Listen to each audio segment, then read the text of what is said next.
Good morning. Welcome to the MTA's June board meeting. Do we have any public speakers?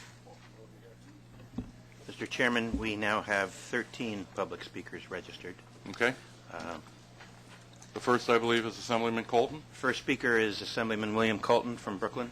Mr. Colton, while you approach the rostrum, each speaker will have 2 minutes. As I call speakers, I'll also mention the speaker who will follow so that you can be prepared to go to the podium. When your 2 minutes reach the 30-second mark, a light will appear, a yellow light will appear on the podium indicating that you have 30 seconds left and that you should begin to wrap up your remarks. Thank you all very much. Mr. Colton. Yes, I thank you for the opportunity of being here today.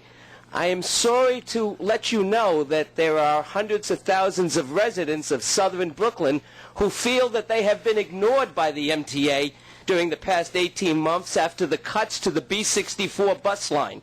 These cuts have severely hampered the quality of life of seniors, of persons with disabilities, of students, and of working people.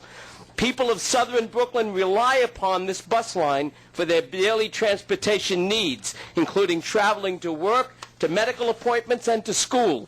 I come today as the voice of these people, as the voice of senior citizens, including many who have chronic illnesses and physical limitations that are no longer able to use public transportation because of these service reductions.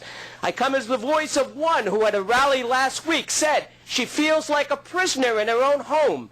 She feels trapped because the B64, where she was able to have wheelchair access, where the drivers were able to assist her to get to visit friends, to go to doctor's appointments, to attend to things that she can no longer do, is no longer available for her to use.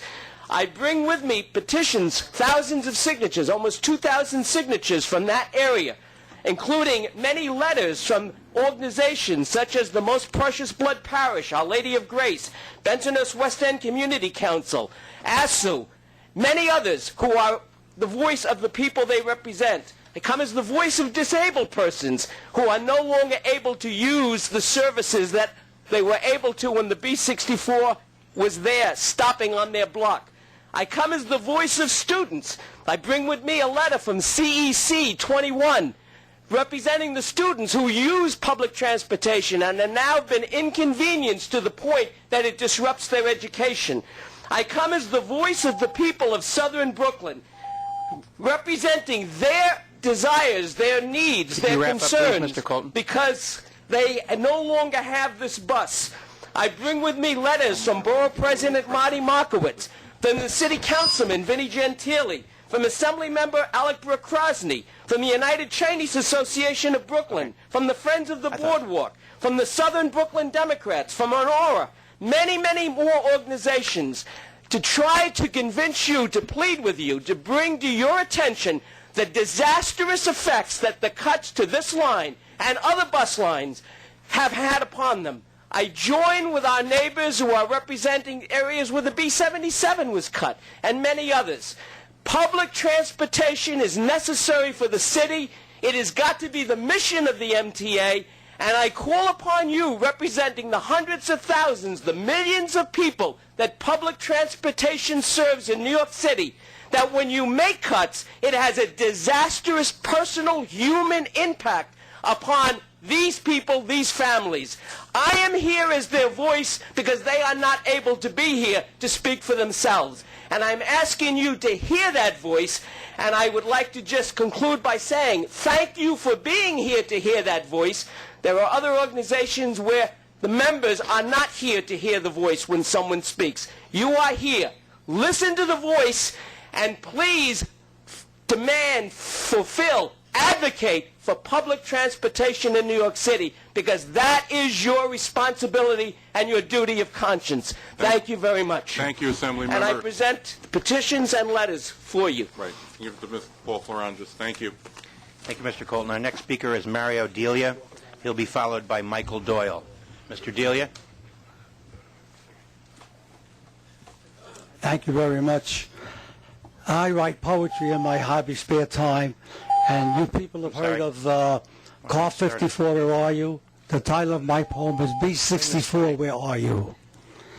and it's going like this. The MTA slashed back our bus route to reason budget cuts. They really are so resolute, no ifs or ands or buts. All of us in Bath Beach are ready for a fight. Bring back our 64 or we'll show them of our might. We're going to the MTA Board to make our voices heard. If they don't listen to our plea, that's totally absurd. We need the bus for school kids and the physically impaired, but we don't believe the MTA Board really even cared. Let's not forget our seniors where walking is a chore, and climbing up the train steps can make one pretty sore. If we win this battle and ride our bus again, our signed petitions did it, thanks to the mighty pen.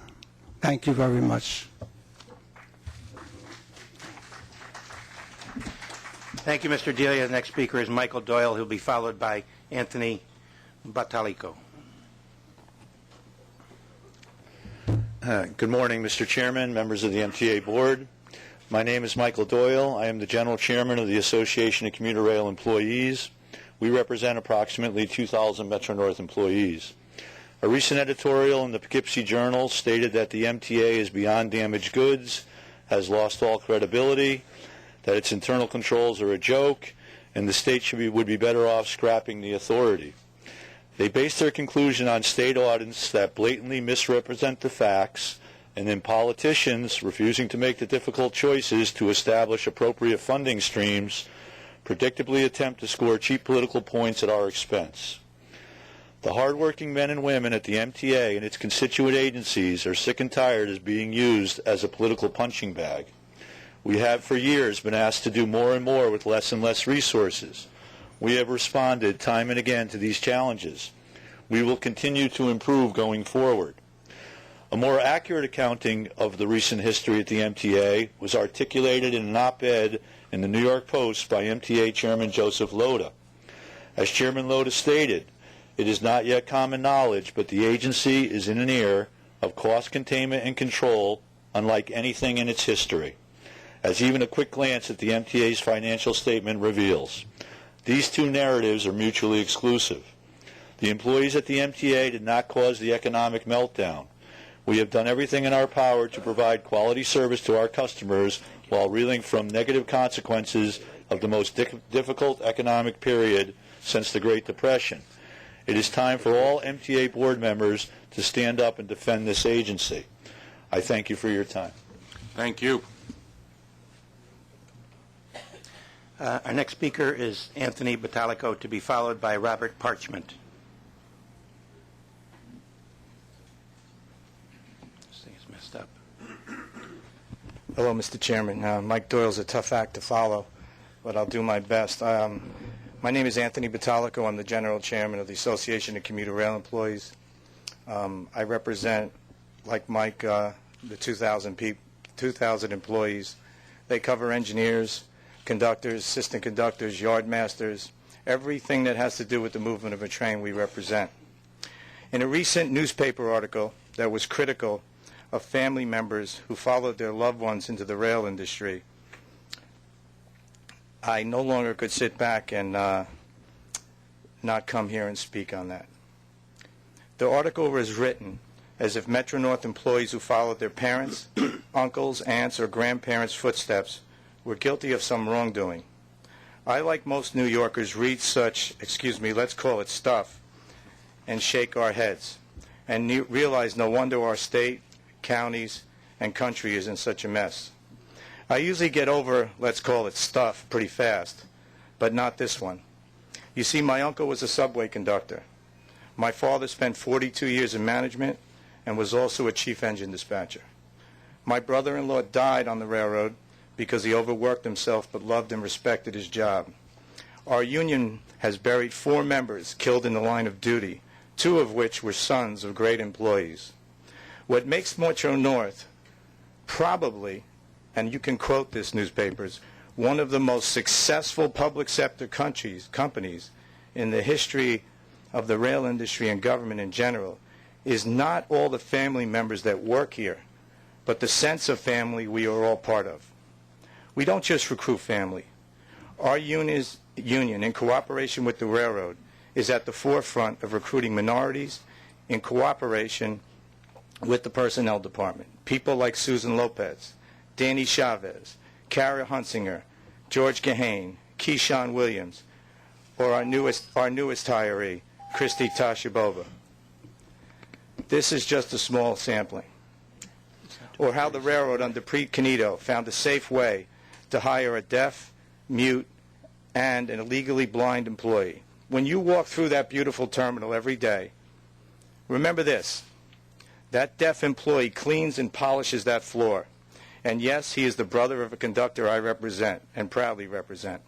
They communicate with him by text messaging. Or the leave, I would appreciate, let me finish in about a second, sir. If the governor was here, you'd let him finish. Thank you. By the way, the governor followed his father into government and was hired 3 months out of school. Or the legally blind young lady in the customer service department that sells tickets at the GCT window. That's the real Metro-North, not the Metro-North portrayed in the paper last week. In closing, as Mike Doyle did, let me remind this board their obligations to defend the truth and their employees against frivolous and misleading attacks. Next month I will speak about collective bargaining. Hopefully there will be some progress on that before the month ends. Thank you. Thank you. Thank you very much. Next speaker is Robert Parchment, to be followed by Yvonne Johnson.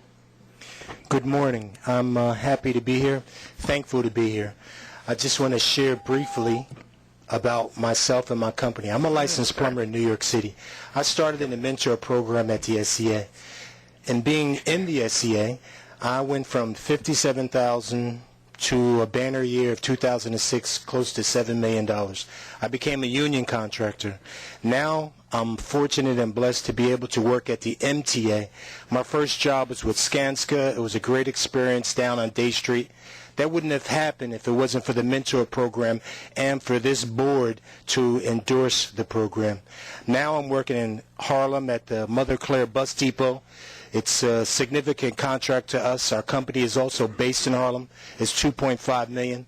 We're also, the next job is down on 2nd Avenue Subway. That's another job for $1.9.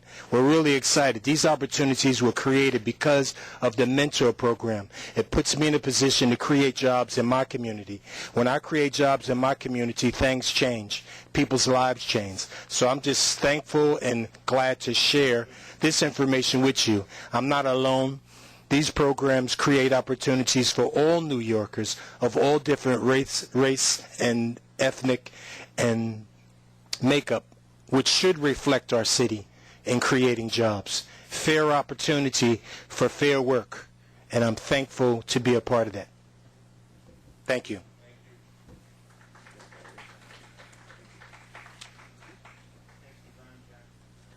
Yvonne Johnson, who will be followed by Jeffrey Small. And I may need to interrupt you at 30 seconds unless I can restore the 30-second warning. Thank you. My name is Yvonne Johnson, and I am the Vice President of Reality Construction, Inc. It was an honor to be here today to speak about the mentor program at the SCA and now at the MTA. It has allowed my company to enter construction industry, and I was successfully finishing a job at the Stony Brook and Kew Garden Station rehabilitation. The program has allowed my company to work as a prime contractor and allowed me to go as a minority contractor, and also gave me the opportunity to obtain loans, surety bonds, and training that helped my company to be successful. Before entering the mentor program, my sales was $250,000 to $500,000, and I had 7 employees. Now my firm has grown to $1 million in sales and 10 employees. Due to the MTA mentoring program and enforcing the MWBE goal, I am currently working as a subcontractor, MTA mentoring program, and school construction authority, totaling $1 million. During the time that I have worked here at the MTA, and any given time, Mike Garner and his staff will call me just to check in to see how I'm doing, to find out if I have any issue. And if I have, he'll call a meeting with the project officer and the general contractors to resolve the issue. You have 30 seconds, Ms. Johnson. I want to also thank former Governor David Paterson, who set the tone for the MBE program at the MTA. I want to thank the MTA chairman and CEO, entering the mentoring board, and Governor Como for continuing the mentor. Thank you. Jeffrey Small will be followed by Bill Howell. Good morning. Good morning, Mr. Chairman. Good morning, Board. Good morning, former Governor Patterson. My name is Jeffrey Smalls. I'm the president of Smalls Electrical Construction. I started as a one-man shop and have grown my firm through the help of the SCA Mentor Program to be a firm that's currently, we peaked at 70 employees, 15 in my office and 55 in the field. We've done this because of MTA projects, and I can tell you that it enabled us to employ people from the community. It enabled us to actually partner and start a brand new trade high school in the Bronx of New York. And it gives us an opportunity as business people to help our community since we were getting help from these federal and state-funded projects. But I think that there's too many firms. I'm a success story. There's too many firms that aren't here to be able to speak on behalf of their success, because I think there's a lot of firms out there that are trying to circumvent the goals. They're trying to circumvent the process, and there's firms out there who are on top and exceeding the goals, like Conti, for instance, and Granite Construction. These firms go above and beyond to help businesses such as mine be successful. And I think it's important that the board recognizes that these programs must remain intact, they must be funded, and we have to close the loopholes that allow businesses to not employ women-owned and minority-owned firms and enable them to develop themselves to be prime bidders and prime contractors on MTA projects. So it's very important that we look at the programs and make sure the funding is there to help Mr. Garner's office, make sure that when the opportunities are given, that they're fulfilled, and somebody such as myself can start from a one-man shop and go to a 70-man shop. Thank you.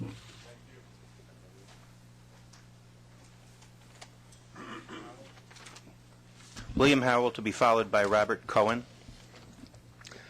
Good morning. My name is Bill Howell, president of Howell Industries, a 27-year-old minority business located in Brooklyn. I'm a member of the Minority Business Leadership Council. I was also fortunate to be a member of the MTA Blue Ribbon Panel on Construction that produced recommendations for streamlining the contracting process at the MTA. I'm here this morning to simply say welcome to David Paterson to the MTA Board. In the state of New York, David changed the paradigm when it comes to diversity. An article a few days ago in the New York Law Journal said that Governor Paterson made enormous strides with respect to diversity and MWBE hiring and procurement. He focused on making sure that everyone had an equal opportunity to participate in the business of government. Taking over as governor at the worst of times, he was resolved to fairness and equity. He is smart, has a wealth of knowledge, and is a committed public servant who will be a great addition to the board. Under the leadership of Chairman Loda, the board diversity committee chaired by Dr. Susan Metzger and Michael Garner, Chief Diversity Officer, the MTA is looked upon as a different agency, one that embraces inclusion while achieving efficiency and providing the best transportation services for the people in the region. And the appointment of David Paterson will go a long way to making the MTA even better. Thank you.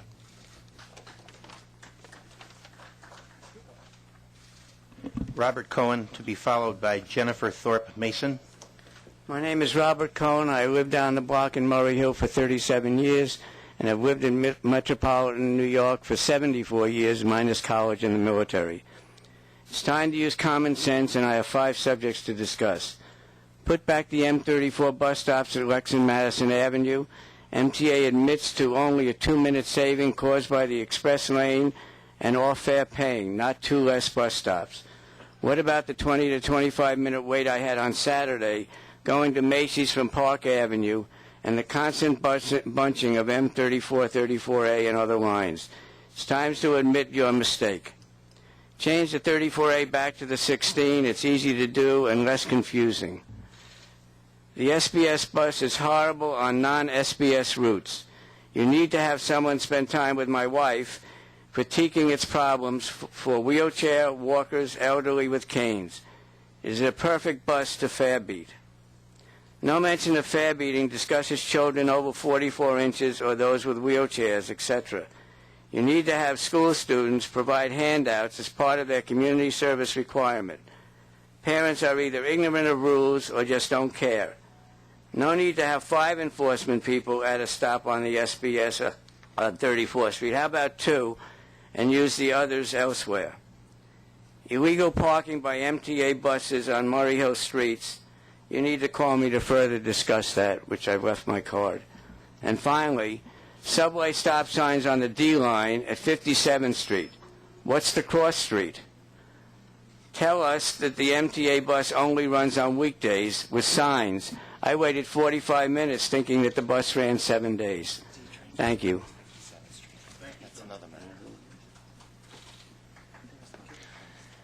Jennifer Thorpe Mason, who will be followed by J.P. Patafio. Hi, my name is Jennifer Thorpe Moscon, and I'm here representing Southern Brooklyn Democrats. We, as residents of and advocates for Southern Brooklyn, ask you to restore full service to the bus lines in our neighborhood that were cut in 2010. Those bus lines, including the B64, B4, B2, and several express buses into Manhattan, served many people in our community. And your cuts to those lines have resulted in many, including and especially the elderly and people with disabilities, having enormous difficulty getting around and commuting. Indeed, many have found their commute times increase dramatically. They must take 2 to 3 buses when before they had to take only 1, or find themselves forced to use our subways on crutches or with walkers. And given that our subway system is largely not accessible, this can be a painful nightmare. Those in wheelchairs or motorized scooters do not even have the option of the subway, often leaving them stranded at home. Part of the reason that these people with disabilities are stranded is that the cuts to these bus lines occurred in tandem with cuts to your paratransit service, Access-A-Ride. Access-A-Ride's new feeder service forces those with injuries or disabilities regarded as less severe by the MTA to use bus service for a portion of their trip. But how can they be expected to do this when the bus service they might use is cut? Finally, young people suffer from these cuts as well. The young have been hit hard by the economy, and many are still unemployed or in very low-paying jobs. They cannot afford cars, and thus must rely on public transportation. Those in Southern Brooklyn simply cannot afford ever-increasing fares and ever-decreasing service. Thank you. J.P. Patafio, to be followed by Raymond Rivera.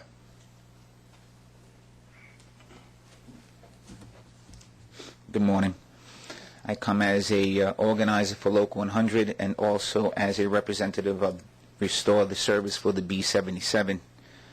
Obviously, this is a hot issue because nearly half of your speakers spoke about the drastic effects of the cuts back in 2010. And I just want to go back for 1 second to 2008 when I was division chairman of Brooklyn, and I met with your CTO, Ken Darby. And there were plans to expand Brooklyn bus service by over 200 runs. And there was almost a renaissance of what the MTA was going to do with bus service for Brooklyn. It was great. Unfortunately, things didn't turn out that way. In 2010, there were over 200 cuts. And that's why today you have all of these people talking about bring back the service. So first, I'd like to make a demand that in July, the MTA discuss in its preliminary budget of 2013 means and ways to restore bus service back to Brooklyn. And I make a promise to you, the board, that in July we're going to be back here, we're going to be back here stronger, and we're going to make our voices loud and clear. Restore the cut bus service, because it's an investment in the people and in the neighborhoods of Brooklyn and greater New York City. I want to focus a second on the B77. It's a Red Hook. There used to be 3 lines that service that area. Today there's 1. By your own records, the B61 is up 45% in ridership. I would ask everyone of the board to go there on one busy rush hour or afternoon and take the B61, and you'll see yourself waiting and having buses pass you by because they're packed. There was actually a little film at the Tribeca Film Festival on the B61. It is a joke. Red Hook is a growing community.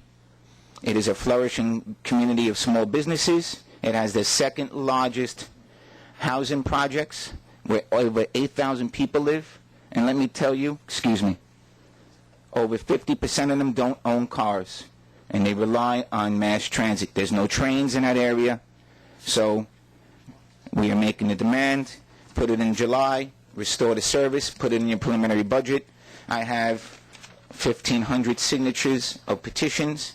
This is in 1 month's time.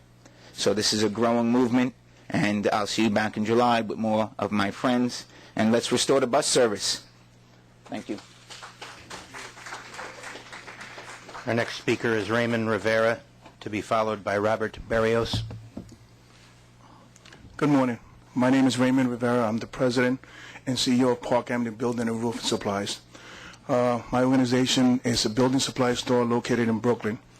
Over the past years, we have done many work for many organizations and many city agencies. The SCA, which is one of our biggest success, and now because of the enforcement of the MTA, making sure that all these developers and all these contractors that do work give us the opportunity, and that's what we're asking for, an opportunity. In the past 2 years, I have picked up approximately 7 jobs totaling about $7 million that years ago I could not do with the MTA. I want to say thank you to the former governor, to the new governor, to the board, to the directors, to Michael Garners and his team for enforcing what all we ask is the opportunity to be able to service. And that's what we ask. And I want to say thank you for that. Our final speaker is Robert Barrios.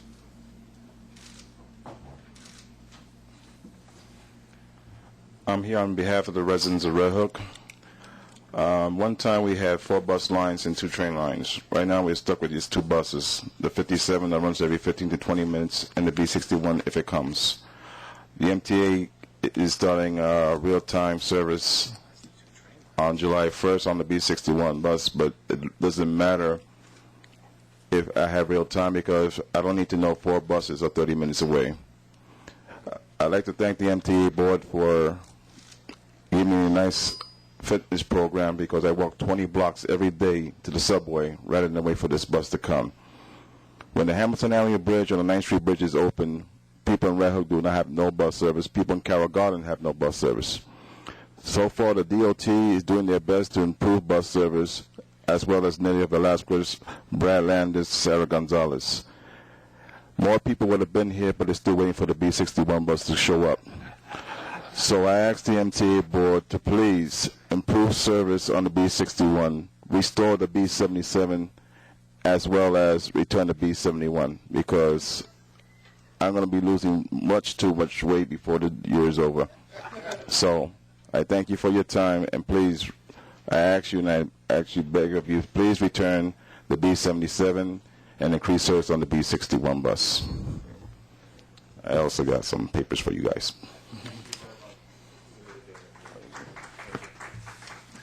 That concludes the public comment. Thank you, Steve. Thank you, Steve. Good morning and welcome again to the June board meeting. At the beginning of this meeting, I'd like to take a few moments to acknowledge the passing of a longtime board member, Alfred Werner, who passed away this past June 12th at the age of 83 years old. Werner was dedicated almost over a quarter century of his life to the people of New York State and specifically to the MTA, where he served on this board for 23 years. Please join me in a moment of silence.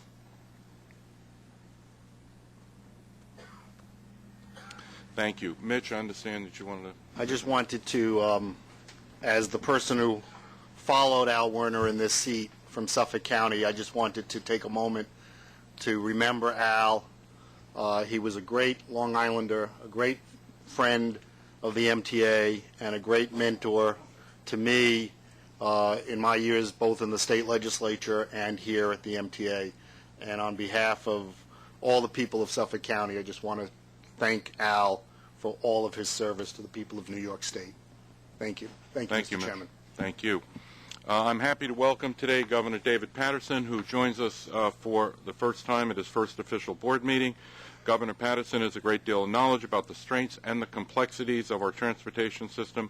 I know he'll be a strong advocate for all of our riders, the system, as well as all New Yorkers. David, welcome.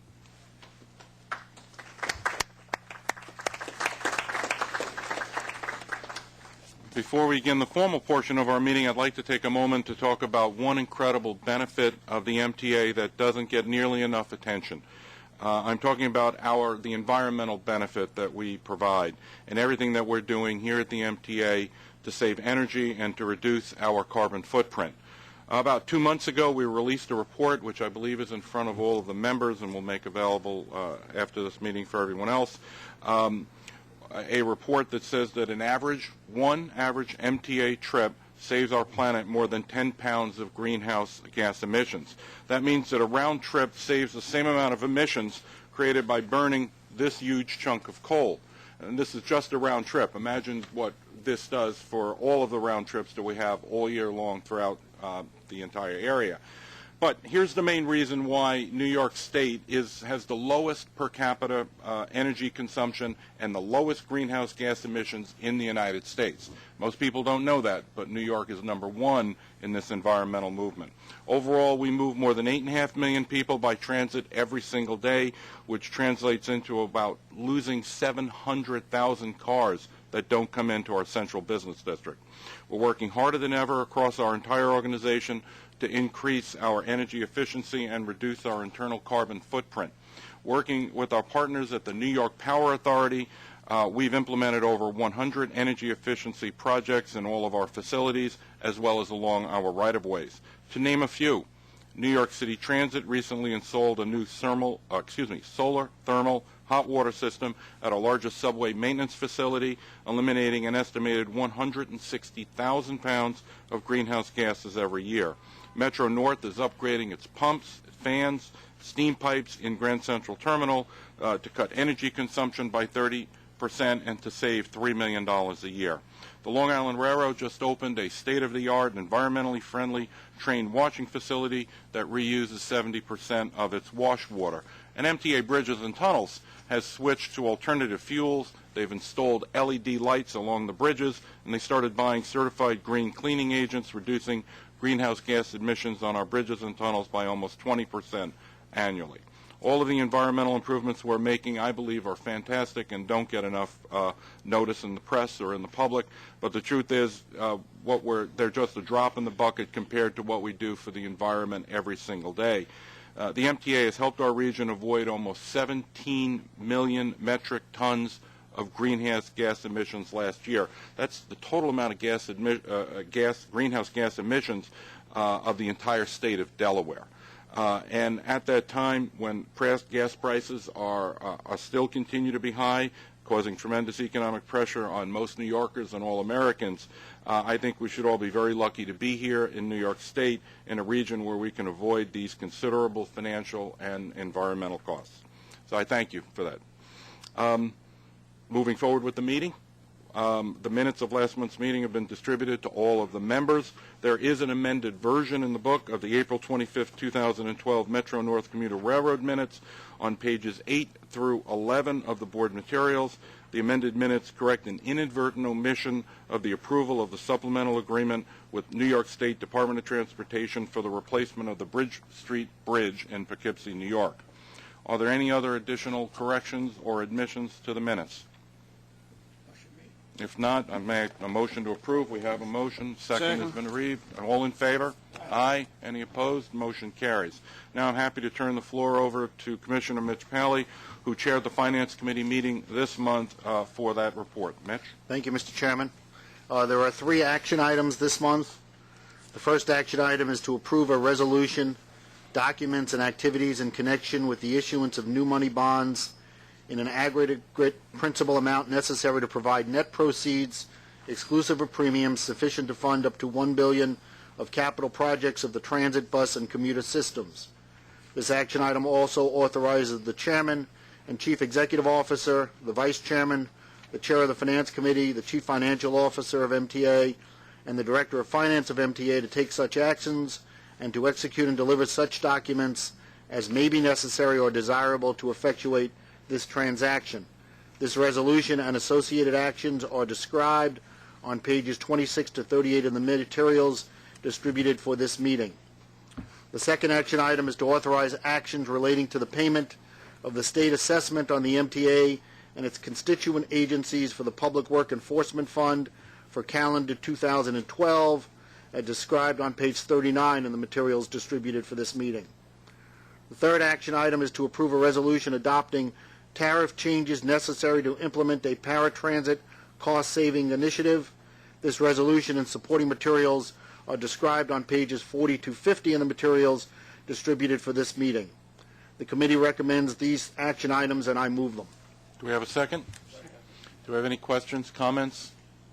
There being none, all in favor say aye. Aye. Any opposed? Motion carries. There are two. Mark me voting no on the payment of the assessment. We've got that. Thank you. There are two competitive procurements in the amount of $9.5 million. The committee recommends these procurements, and I move them. Any questions or comments? Yes, David. On the final resolution, this, I guess, is designed to allow for free Metro cards to people who are using Accessoride? That is, yes, Governor, that is correct. It is a program that we are instituting. Will phase in over the next 3 to 4 years. We believe that it will save the MTA and be flexible, provide flexibility for those folks who need paratransit. They won't be forced to take the subways or the buses. It's an alternative approach, but we believe it will save money over the services that are provided now by vans and other types of trucks and equipment. That's very genuine. My concern is that the threshold that enables someone to receive Accessoride, doesn't their use of the subways, even with a free Metro card, in some respects diminish that to the point that they may, at some point in the future, be ineligible for Accessoride? We have about 180,000 eligible paratransit riders.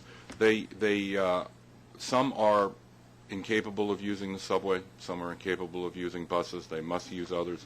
We need to we can't look at the entire population as one unified unit. But there are numerous folks who are eligible for paratransit in accordance with all of the federal rules and regulations in connection with the American with Disabilities Act, who do actually take the subways and the buses. And this is really focused for them. There are a lot of people who have access to these passes that probably won't be using the buses, and we didn't count on them using it anyway. As far as eligibility, no, I don't believe that continued use of our public transit system will move people from eligibility to lack of eligibility. That is clearly not the intent, nor do I see it happening that way.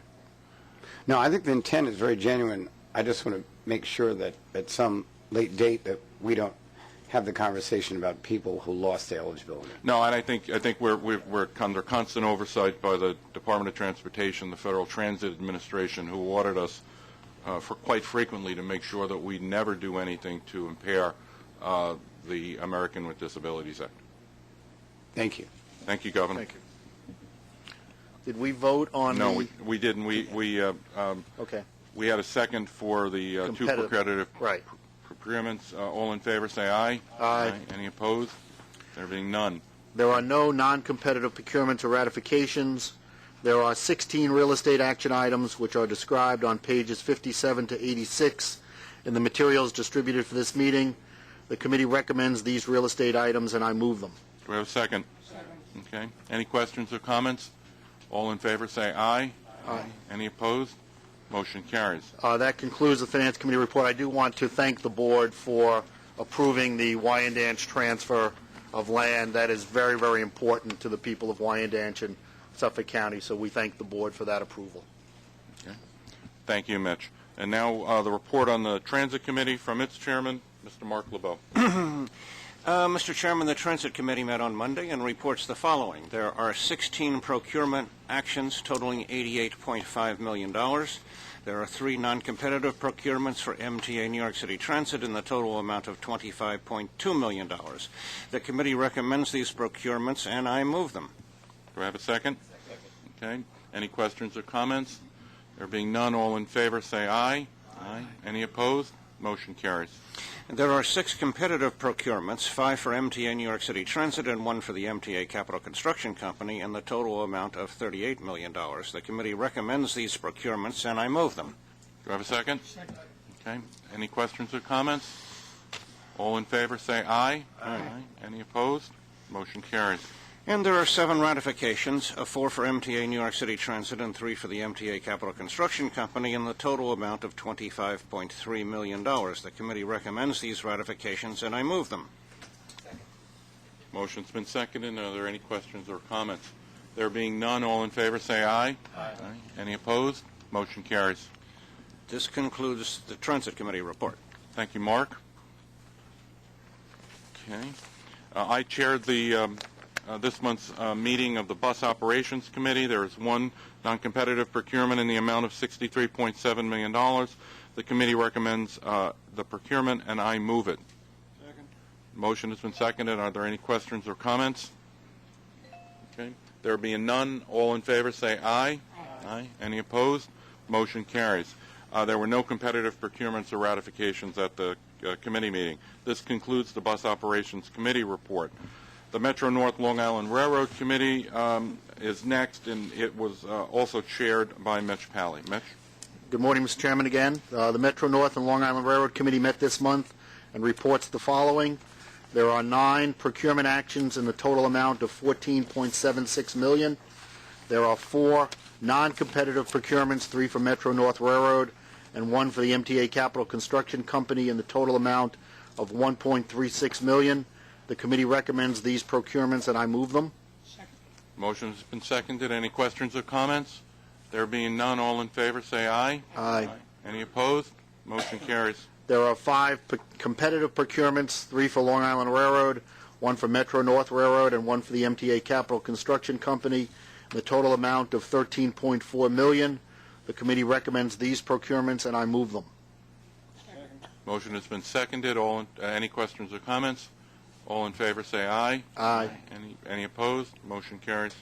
There are no ratifications, and this concludes the report of the Metro-North Long Island Committee. Thank you, Mitch.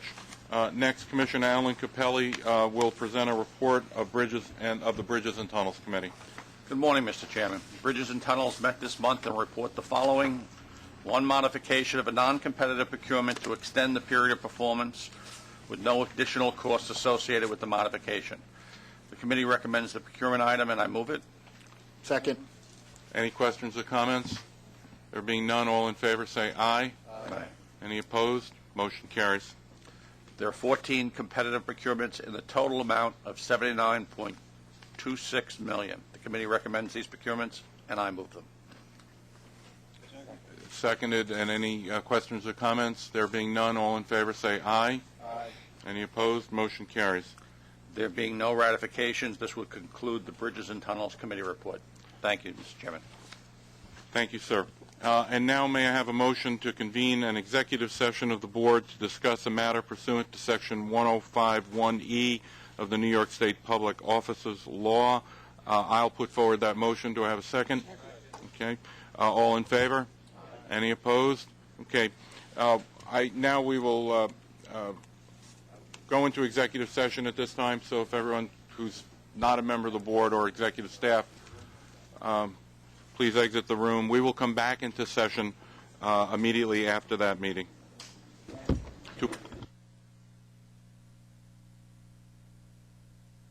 Well, I think that we had a very, very deep recession, and it was painful, and you could hear by some of the public statements today how painful it was. The question will be, to what extent have we arisen from that so that perhaps services that were taken away can be restored, but at the same time with the same understanding that that's how bad our economic crisis was. And it's not just numbers, it's not just a news story. It put us in the position of having to make changes that hurt people, and it was extremely painful for me when I was the governor to have to be involved with that. It's not something you want to do, but it's kept the state from becoming insolvent. And if you look where New York is under Governor Cuomo right now, you can see that we are considerably in a much better place than places like California, where they basically dismantled almost all of their services because they were not aggressive enough when the economic problems hit to address them. So that balance of looking at where we are and where we can be is what I would hope to bring along with the other board members. What committees will you be sitting on? That's not been resolved yet. And Governor, where do you expect, Tina from New York 1, Tina Red 1, where do you expect to find the funds to restore service to be able to help these people? I don't know the answer to that. That's what I just said. It's a balance. Nobody can... This is the problem. And this goes back to the cuts in the first place.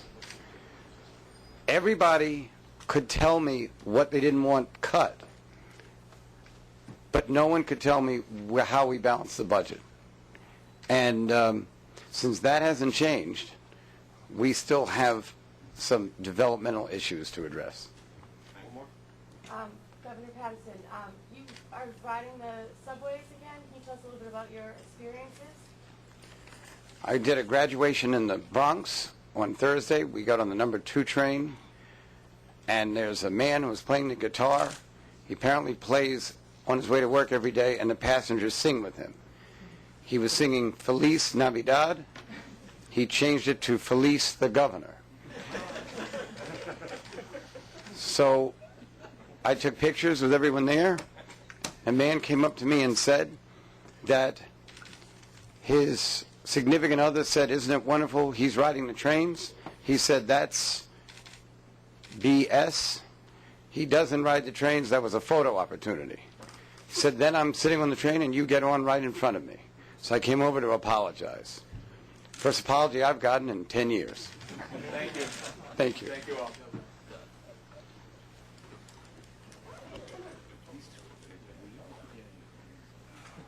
Thank you, Governor. Before we start, I'd like to have a joyous announcement. Last night at around, where's Tom? 1:32 on the F train at Chambers Street, a young little boy was born. The boy is healthy and in good condition. He and his mother are in the hospital. I'm looking forward to meeting this little baby. I want to have something to do with naming him Metro or something like that. Anyway, any questions? Yes. Governor Patterson's first question about handling accessoride and the ways in which you're trying to find efficiencies there and the chances of those achieved. I think David Patterson, who, as you all know, is afflicted by virtue of being blind, it's going to be very, very helpful to have his help and insight into how we work with folks who are disabled. And I thought his question was very apt and very appropriate, and it could have been asked by any one of our board members. But I thought having his insight into this is very, very helpful. And you're confident that in trying to find new efficiency in programs like that, that you're not going to be making changes that are hurtful to people who are currently using that service? That is clearly not the intent of the MTA, and it is not my personal intent either. No, it's not to hurt anyone. What we're trying to do is we're trying to expand the system in a way that's also cost efficient. That should not in any way, shape, or form mean any diminution whatsoever in services for the paratransit system. So you know, Monday, as though Commissioner Capelli was about to ask you about restoring some service, and you said we're working on a plan. Is there a plan you're working on right now to bring back service? You know, I've been waiting for this question for 6 months now. I think this might be the 6th month. And I have to tell you, quite honestly, not a day goes by, and I know it sounds prepared, but I've been thinking about this for months. Not a day goes by when I don't think about restoration of services and further investments in the system. We're evaluating our financial plan right now. We'll be coming to the board next month. and in connection, we're going through the evaluation process right now, and we will discuss this both at the committee meetings and then at the board meeting in July. Is that something you're looking at bringing back to service? We are evaluating all of our options and alternatives. I'm not sure we have the financial stability to bring back all of our services that were cut in 2010, but we're evaluating it right now. And I'm in no position to discuss the evaluation because it's in its earliest stages. Not all of it, is it possible that some? As I said, Pete, it's in the early stages of the evaluation, and just need to understand the stability of our financial situation, understand that first, and then we will evaluate what we can do on behalf of all of our customers. You know, not a day goes by when I don't think about service to all of our customers and what we can do for them. When was the last evaluation to restore services done? When was the last time you seriously evaluated restored services? Every day. Within the company, so you've had meetings before to restore every day? I've had meetings before I was here, before I joined in November, about the depth and breadth of what happened in 2010 due to the fiscal crisis and the reduction in revenues that were being received from the various different tax receipts. And yeah, almost every day, you know, when I get on the train to come in every day, I do think about everybody sitting around me or standing around me. As a commuter every day on the subway, as myself as well, as any other commuter would want to know, how serious is the possibility of restoration services, of any services at this point?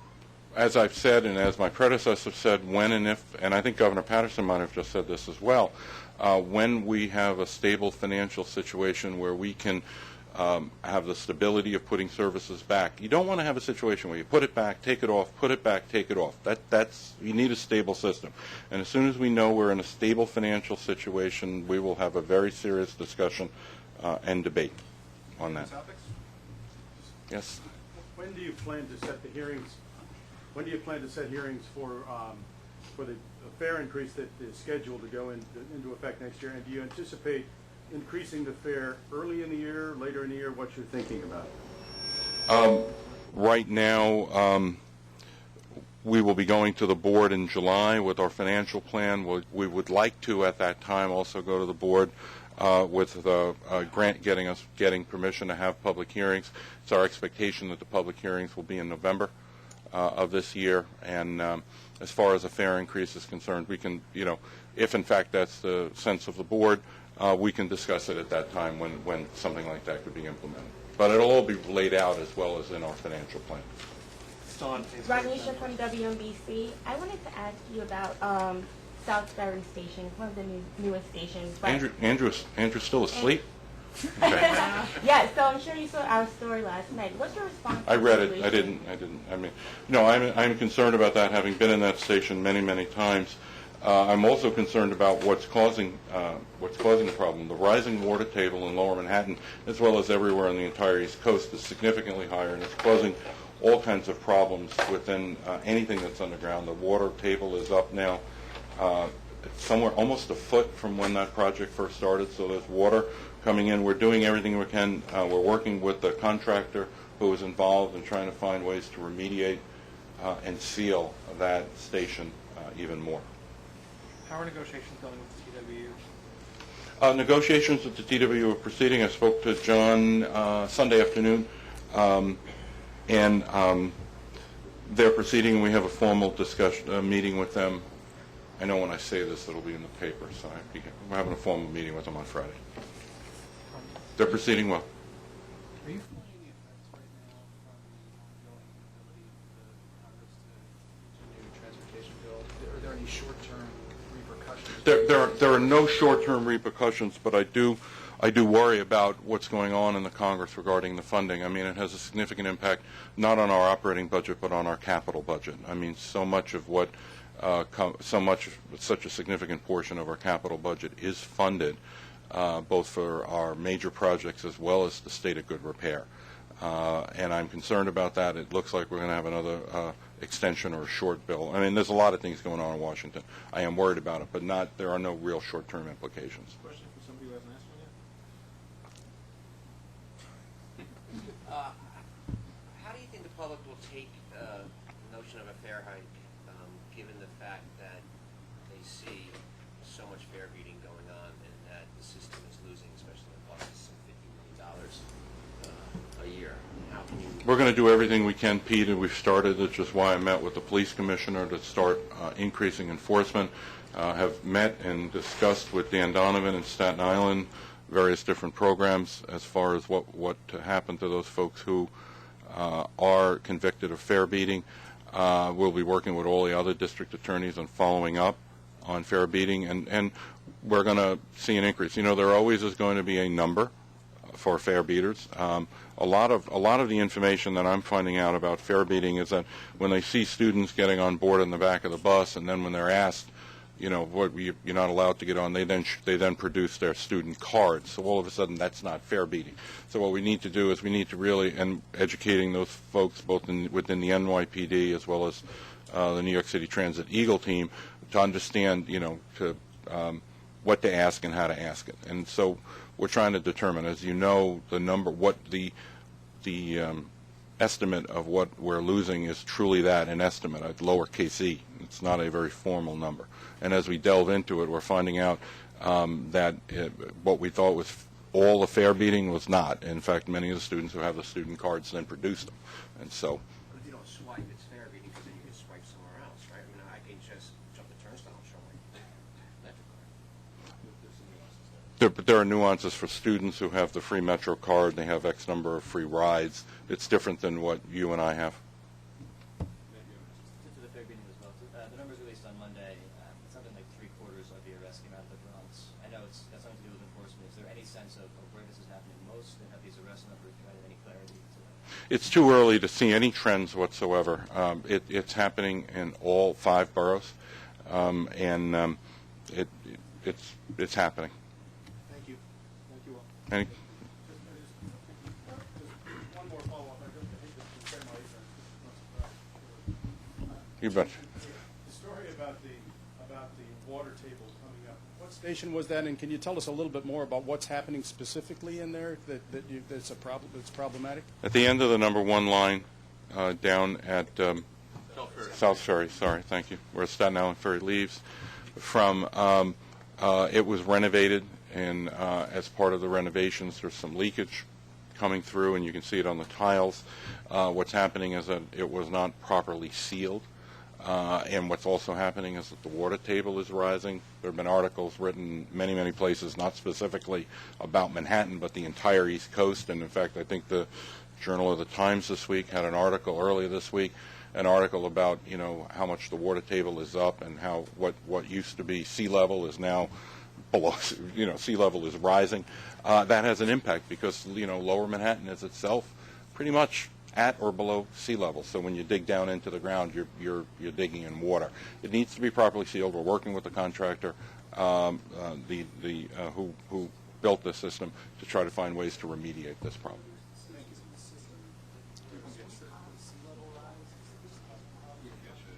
Yeah, we'll talk to them.